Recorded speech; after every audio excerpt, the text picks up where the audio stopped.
bajo el antiguo pacto incluían a los niños. Y ahora bajo el nuevo pacto no solo niños reciben el sacramento, sino también mujeres y gentiles.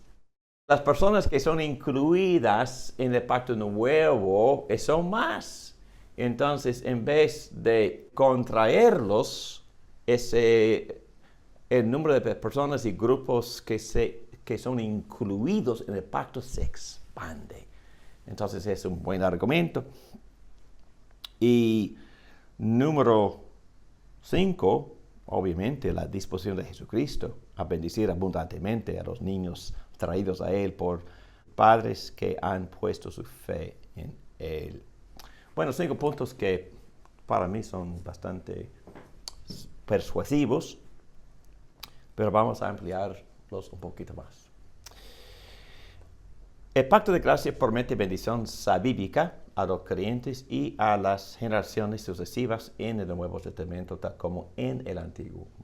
Quisiera aclarar algo. No estamos diciendo que el niño es salvo por recibir ni la circuncisión ni el bautismo. Estamos diciendo que el niño está incluido en la familia de Dios y en el plan de Dios y debe de ser instruido con la expectativa de que ponga su fe en Cristo, pero ese plan de Dios tratar así a los niños como parte de la familia del pacto y no como extranjeros o ni como paganos.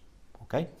Y también vemos estas promesas en Génesis 12, versículo 2.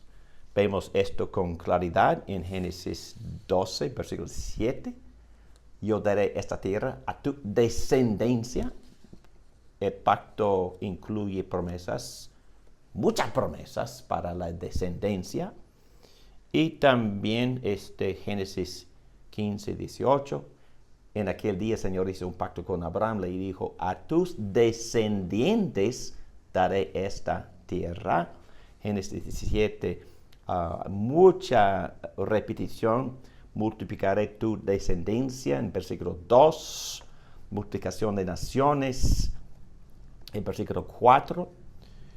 Te daré tan fecundo que de ti saldrán reyes y naciones. Estableceré mi pacto contigo y con tu descendencia como pacto eterno por todas las generaciones. Y nosotros queremos que eso sigue, continúa. Yo seré tu Dios y el de tus descendientes como pacto eterno. Y también versículo 19 dice lo mismo, pacto perpetuo. Vemos en Hechos 2, 38, en el Nuevo Testamento, exactamente la misma promesa con la misma estructura y en el mismo orden. Entonces, primero a los padres, segundo a los niños, tercero a los extranjeros o a los que están lejos. Entonces, exactamente lo mismo en Génesis 17, el mismo patrón, la misma estructura gramatical. Pedro en sus sermones tenía en mente esa estructura de Génesis 17 y predica su sermón, el primer sermón del nuevo pacto basado en Génesis 17, aplicando todos los beneficios de Cristo a los creyentes, a los hijos y a los que quedan lejos.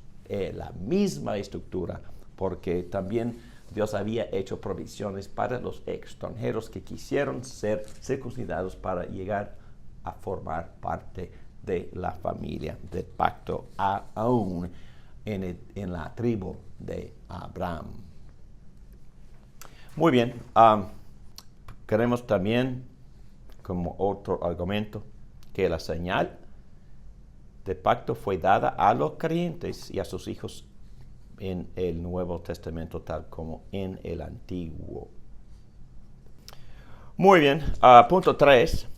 A través de toda la Biblia, el énfasis en la evangelización y en la señal del pacto siempre ha llevado un sentido de comunidad o de familia.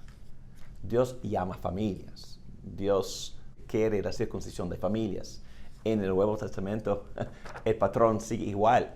en Hechos 16 y en 1 Corintios capítulo 1 de la casa de Cornelio, el énfasis fue en llamar la familia entera.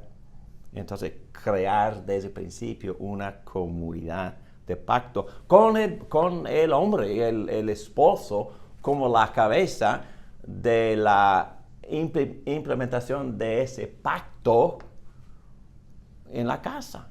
Y nosotros practicamos exactamente lo mismo, insistiendo que el esposo sirva como cabeza de pacto en la casa, pero ahora estoy dándoles la teología para respaldar esta práctica. En contraste, nosotros que somos muy influenciados por la filosofía y cultura occidental, ponemos el énfasis en el individuo. Por lo tanto, en las iglesias evangélicas vemos un enfoque extremo en el individuo, en el creyente individual. Pero esto no es lo que vemos en el Nuevo Testamento, tal como en el Antiguo Testamento, en el caso de Josué, bueno, voy a servir a Dios junto con toda mi casa, fue su profesión. Vemos a Dios llamando a familias enteras. A Dios le interesa mucho usar familias y las sucesivas generaciones para expandir su reino. Aquí hago referencia, ya he citado estos textos. Toda la familia en el caso de Lidia fue bautizada, en el caso de Cornelio, en el caso de el carcelero, en 16, 31 a 33, en el caso de Estefanas, en capítulo 1 de 1 Corintios, y también cuando Pablo habla de la bendición de Dios sobre la familia pacto, basado solo en la creencia o en la fe de un miembro adulto, en este caso la mujer, si ella es creyente, Dios considera a esa familia como familia de pacto, y Pablo dice que los niños, los hijos, son puros. Wow, no dice que son creyentes, pero dice que son santos, separados para un uso especial de Dios, se consideran familia del pacto. En nuestra opinión, esos niños deben recibir la señal del pacto, porque Dios los considera miembros de una familia del pacto, esperando el día en que vayan a poner su fe en Cristo. Y eso también implica muchísima responsabilidad a los padres a inculcarles la enseñanza acerca del pacto de gracia, acerca del evangelio mismo y acerca de la sabiduría y las expectativas de un niño que ha sido bautizado. La expectativa es que crea en Cristo y que siga a Cristo y que viva conforme a la sabiduría de Cristo como un discípulo de Cristo. Y esto debe de ser enseñado desde, el primer día de vida al bebé. Y muchos lo hacen, yo lo hice. Y gracias a Dios, todos mis hijos adultos no son perfectos en ningún sentido, pero todos están miembros de su propia iglesia y están adorando a Dios y guiando a sus familias a ser miembros del pacto. Muy bien, y otro punto para respaldar esto es, viene del mundo de las cruzadas. La asociación de Billy Graham condujo un estudio mundial y llegaron a la conclusión de que 94% de los que profesaron fe en Cristo por medio de sus cruzadas habían sido criados en hogares cristianos. ¡Wow! ¡Qué estadística! Dios usa la familia del pacto para conquistar el mundo para el Rey Cristo. Esto no es decir que Dios no llame a los que quedan fuera, lejos de la familia del pacto. Lo hizo en el Antiguo Testamento cuando Dios hizo o daba provisiones para los que querían ser circuncidados y llegar a ser miembros de la tribu de Abraham. Y también vemos el caso de que Dios había enviado a Jonás a Nínive. Y también había salvado a Ru, la moabitas, a Rahab, que fue una cananea. Y Betsabé quizá también, porque su esposo era hitita, quizás ella también, quién sabe. Y también en el caso de la viuda de Serepta, atendida por Elías. También Naamán, que fue curado, un sirio, por el profeta Eliseo. Y también sigue con amplitud de ejemplos en el Nuevo Testamento. El imperativo de Cristo es que vayamos a todas las naciones, pero sin saltar la cosecha madura, los niños, la familia, las sucesivas generaciones según plan A. No digo que no evangelicemos a los que no sean miembros del pacto, no. Pero vamos a empezar con los miembros del pacto. Vamos a empezar con los niños. Muy bien, Cristo cambió la señal del pacto de la circuncisión a la de bautismo en Mateo 28, 19, insistiendo en que el bautismo ahora es la señal. Y obviamente en Colosenses 2, 10 y 11, donde la circuncisión y el bautismo se presentan como conceptos gramaticalmente paralelos que señalan lo mismo. Y uno puede hacer un estudio, yo lo hice. Hay que buscar en una concordancia todas las veces donde ocurre la palabra circuncisión y hacer una lista de los significados. Hacer lo mismo con el bautismo y luego comparar las listas, son prácticamente iguales. Entonces, la circuncisión señala exactamente lo que señala el bautismo y Pablo usa los términos en Colosenses 2 intercambiables. Interesante, ¿no? Los oikos, número 6, la familia entera, eso lo significa la palabra en griego. Recibieron la señal del pacto en ambos testamentos. Ya hemos establecido este punto. Dios muestra un interés supremo en llamar a familias enteras y usarlas para avanzar su reino. Ya hemos visto que usó la familia de Abraham, usó la familia de Josué, usó la familia de Lidia para plantar una iglesia, probablemente la familia de Cornelio para plantar otra iglesia. Y a Dios le gusta usar familias. Dios quiere que nosotros pongamos la señal del pacto en nuestros hijos para indicar que creemos en el pacto de gracia y en su plan A para conquistar el mundo a través de las familias del pacto y para involucrarnos en el discipulado intencional de nuestros hijos. Esto es porque Dios quiere semilla. Malaquías 2:15, me gusta mucho ese versículo. Dice que Dios aborrece el divorcio porque Él quiere a simiente. Entonces, la idea es que nuestros hijos no son nuestros, pertenecen a Dios y debemos de criarlos para que sean para Dios, para ser útiles para Dios, para que sirvan a Dios.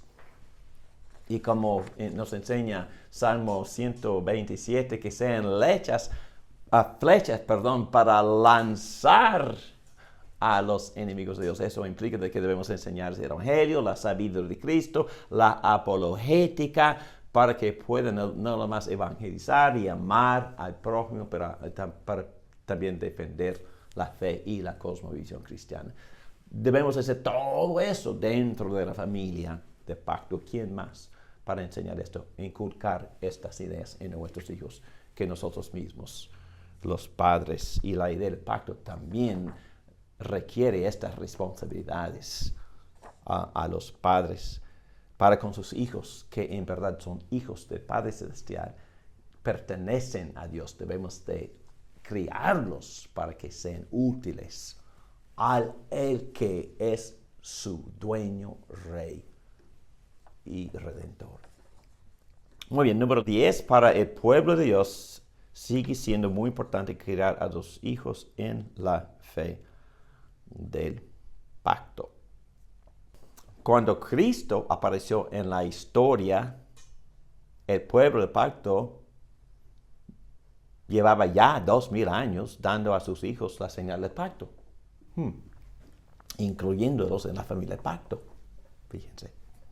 Puesto que el nuevo pacto es más inclusivo de lo que era el antiguo, hubiera sido un escándalo de proporciones infinitas. Ahora, ¿excluirlos? Imagínense. Y me hizo un padre diciendo a su hijo, hijito, tengo malas noticias.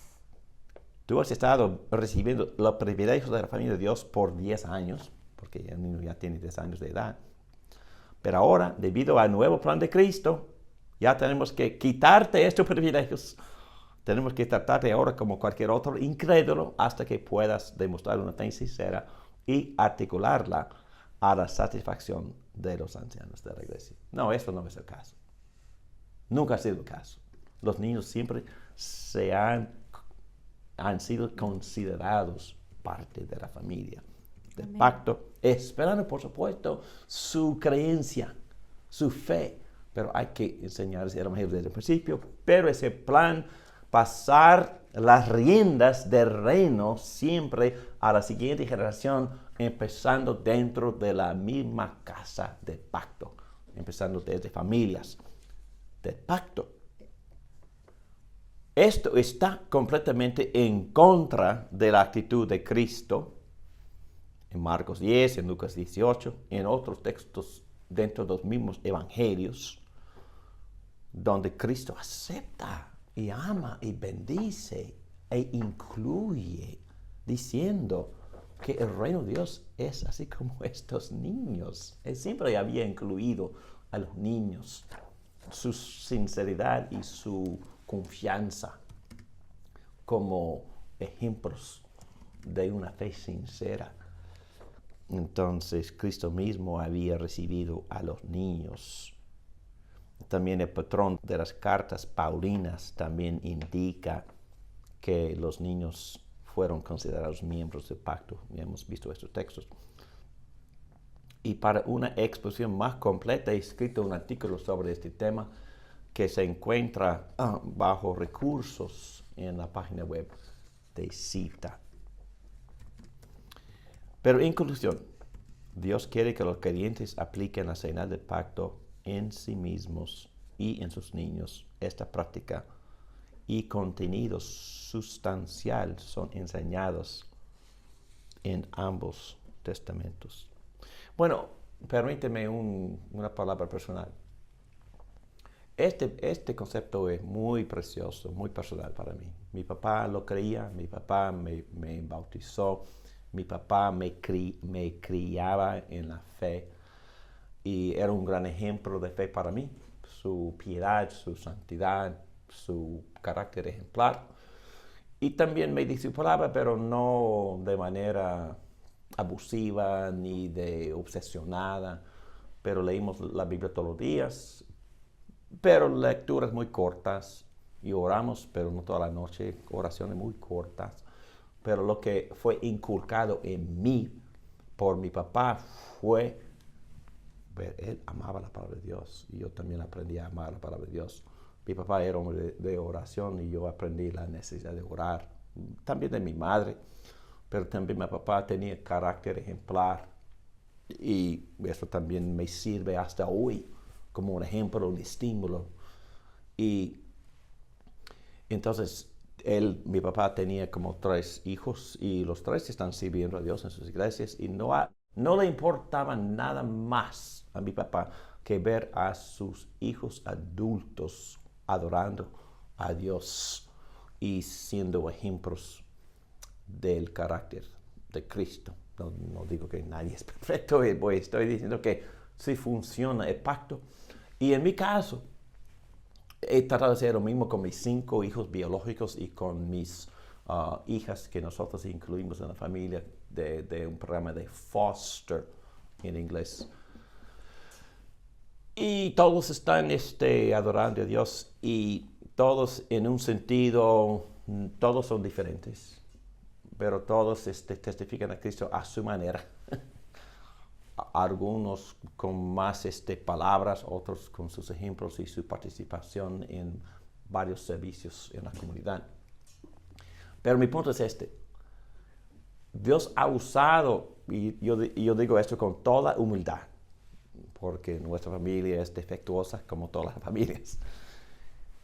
Pero con toda sinceridad, Dios ha usado nuestra familia como evangelista.